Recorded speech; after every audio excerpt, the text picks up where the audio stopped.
வணக்கம் நண்பர்களே. ஜோதிடம் பத்தின தகவல்கள தெரிஞ்சுக்க நம்மளோட சேனல சப்ஸ்கிரைப் பண்ணிக்கங்க. சிம்ம ராசி அன்பர்களே, இந்த மாதம் எல்லா காரியங்களும் முன்னேற்றமாக நடக்கும். எதிர்பார்த்த பணம் வந்து சேரும். புதிய தொடர்புகள் ஏற்படும். உங்களின் திறமைகள் வெளிப்படும். பல வகையிலும் முன்னேற்றம் உண்டாகும். சொத்து தொடர்பான விஷயங்களில் இழுபறியான நிலை காணப்படும். இடமாற்றம் உண்டாகலாம். சுப செலவுகள் ஏற்படும். தொழில் வியாபாரம் தொடர்பான காரியங்களில் தாமத போக்கு காணப்படும். செலவும் அதிகரிக்கும். தேவையான பணவசதி கிடைக்கும்.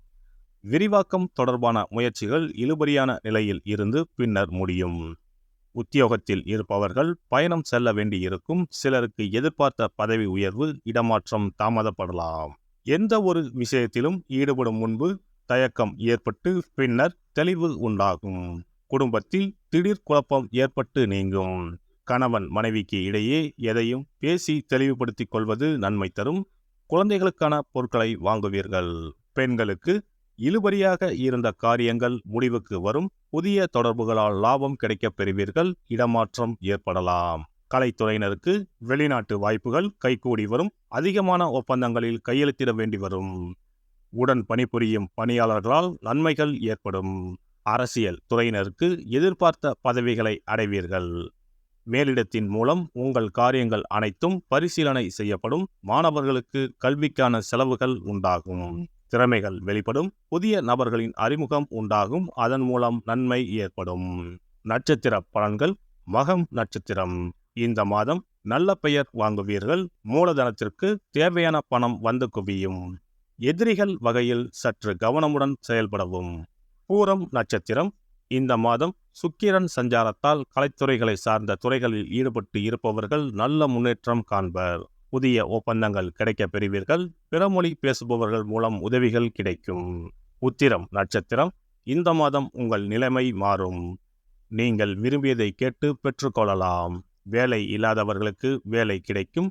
பள்ளி கல்லூரிகளில் பணிபுரிபவர்களுக்கு நல்ல பலன்கள் கிடைக்கும். பதவி உயர்வு கிடைக்கும். தினமும் கோதுமை தூளை காகத்திற்கு வைக்க பிரச்சனைகள் குறையும். தடைப்பட்ட காரியங்களில் தடைகள் நீங்கும். சிறப்பு பரிகாரம். சித்ரா பௌர்ணமி அன்று செய்ய வேண்டிய வழிபாடு மற்றும் அதனால் ஏற்படும் பலன் என்ன என்பதனை பற்றி காண்போம். தமிழ் மாதங்களின் முதல் மாதம் சித்திரை மாதம். சித்திரை மாதம் பிறந்தாலே பல பண்டிகைகள் வரிசையாக வரும். அவற்றுள் ஒன்று சித்ரா பௌர்ணமி ஆகும். பௌர்ணமி என்றால் முழு நிலவு நாள், முழுமை பெற்ற நாள். ஒவ்வொரு மாதமும் பௌர்ணமி வரும் என்றாலும் சித்திரை மாதம் வரும் பௌர்ணமி சிறப்பு வாய்ந்தது. அன்றுதான் சித்ரா பௌர்ணமி என்று நாம் கொண்டாடுகிறோம். சித்ரா பௌர்ணமி அன்று சித்திரகுப்தன் வழிபாடு செய்வது மிகவும் சிறந்தது. சித்திரகுப்தன் யமதர்ம ராஜனின் கணக்காளர் ஆவார். அவர் நமது பாவ புண்ணிய கணக்குகளை ஏட்டில் எழுதி நாம் இறக்கும் தருவாயில் யமதர்மனிடம் அறிவிப்பார். வானவில்லான அவரது தாயின் பல வண்ணங்களை உணர்த்தும் பொருட்டுத்தான் சித்திரகுப்தருக்கு பல வண்ண துணியை சாத்துவார்கள். சித்திரகுப்தன் கேது என்ற கிரகத்திற்கு உரிய கடவுள். அவருக்கு கொல்லினால் செய்யப்பட்ட வடை அல்லது சுண்டல் படைக்க வேண்டும். மலர்களால் அர்ச்சனை செய்து வழிபட வேண்டும். சித்ரா பௌர்ணமி அன்று சித்திரகுப்தனை வழிபடுவதன் மூலம் நமது எண்ணங்கள் தூய்மை அடையும். நாம் பாவ செயல்களை செய்யாமல் புண்ணிய செயல்களை செய்யும் வகையில் நமது எண்ண ஓட்டங்கள் தூய்மை அடையும். பாவம் மற்றும் புண்ணியம் செய்ய தூண்டுவது மனம். மனதை செம்மைப்படுத்தி புண்ணிய வழியில் மனதை செலுத்தும் வழியை சித்திரகுப்தன் நமக்கு அருள்வார். அதன் மூலம் செம்மையான வாழ்வு கிட்டும். செல்வ வளங்களும் பெருகும். செவ்வாயின் நட்சத்திரமான சித்திரை நட்சத்திரத்தில் சந்திரன் சஞ்சரிப்பதால் அன்று அம்மன் வழிபாடு செய்ய செவ்வாய் தோஷம் நீங்கும். அன்றைய தினம் தாய் கிரகம் சந்திரன் அதிபலம் பெறும் நாள். இந்த நாள் பெண்கள் தாயையும் தாய் வம்சத்திற்கு செய்ய வேண்டிய ஆகம கடமைகளையும் செய்ய வேண்டிய நாள். மாங்கல்யம் வளம் பெறும் நாள். சித்ரா பௌர்ணமி அன்று வீட்டை சுத்தம் செய்து பூஜை அறையில் விநாயகர் படத்தை வைத்து அரிசி மாவால் சித்திரகுப்தன் படம் வரைந்து கையில் ஏடும் எழுத்தாணியும் வரைய வேண்டும். சித்திரகுப்தா என்று சொல்லிக் கொண்டு இருக்க வேண்டும். அன்று உப்பில்லாத உணவுகளையே உண்ண வேண்டும். மாலையில் பௌர்ணமி தினம் உதயமானதும் சித்திரகுப்தனுக்கு பூஜை செய்ய வேண்டும். தலைவாழை இலையில் சர்க்கரை பொங்கல் அல்லது வெண்பொங்கலை படைக்க வேண்டும்.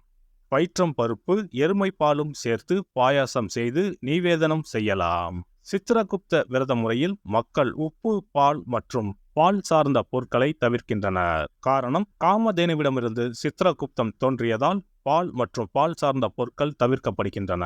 படையலுடன் எல்லா காய்கறிகளும் சேர்த்து கூட்டு நிவேதனம் படைக்க வேண்டும். தொடர்ந்து தீபாராதனை காட்டி ஏழைகளுக்கு முடிந்த அளவு தானம் கொடுக்க வேண்டும். ஏழை மாணவர்களுக்கு பேனா, பென்சில், நோட், புத்தகங்கள் தானமாக கொடுக்கலாம். அன்னதானம் செய்வது மிகவும் சிறந்தது. இதன் மூலம் திருமண தடை நீங்கும், குழந்தை பாக்கியம் கிடைக்கும். முக்கியமாக நோட்டு புத்தகம், பேனா, பென்சில் முதலிய எழுத பயன்படும் பொருட்களை தானமாக வழங்கினால் நமது வாழ்வு சிறக்கும் என்பது நம்பிக்கை. ஒருவரின் ஜாதகத்தில் கேது சரியில்லை என்றால் பல பிரச்சனைகளும் உடல் உபாதைகளும் அனுபவிக்க நேரிடும். அதனால்தான் ஜோதிட சாஸ்திரம் ராகுவை போல் கொடுப்பார் இல்லை, கேதுவை போல் கெடுப்பார் இல்லை என்கிறது. இப்பேற்பட்ட கேது பகவானின் தொல்லையில் இருந்து விடுபட வருடத்திற்கு ஒரு முறையாவது சித்திரகுப்தனை வணங்க வேண்டும்.